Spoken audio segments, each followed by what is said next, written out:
Oh, what's going on? How's everybody?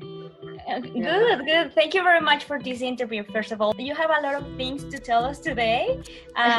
Starting for your new single called "The One That Yeah. You Love." I just have a lot on my mind as usual. I'm often kind of a bit, I feel I don't know. You're always wondering if your romance is going well.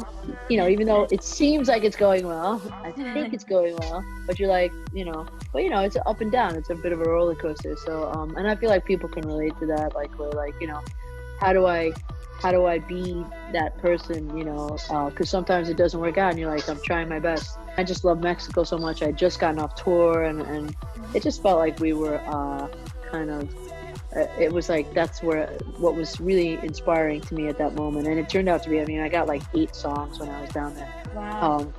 I think that you know we just like were really feeling the energy and the vibe down there. Like, that was the second song we did down there. It's Orson.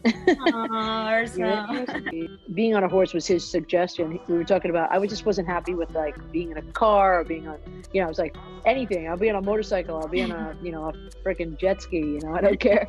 I was just like, just not a car.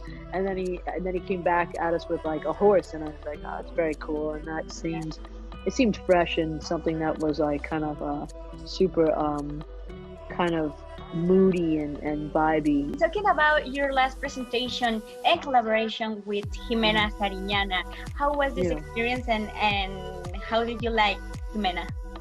I loved her. She's wonderful. She's just like one of the most down to earth people I've ever met. She has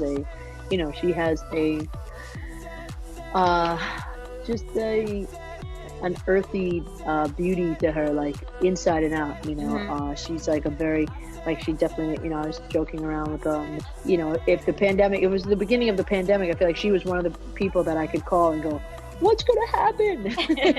She'd be like, it's gonna calm down.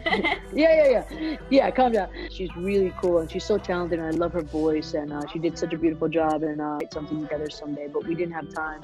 Well, I keep hearing about all kinds of Mexican artists today. I got a guy named Ed Maverick, I heard is really cool. He's amazing. Yeah, and so I got to check him out. And also, I was hearing about Silvana Estrada. So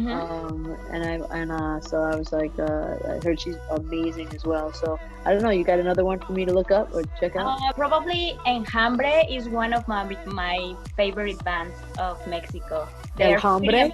Yes, Enjambre. You have to listen to them. Okay, I'll check it out. You have an amazing voice, and I read that your mother had as well an amazing voice. The one thing she told me often was that she wanted me to like go get some training, because she felt like it was very necessary, because she was like she could tell that I could really belt out songs, and she's like, you got to protect your voice, and she was always all about that. She I think she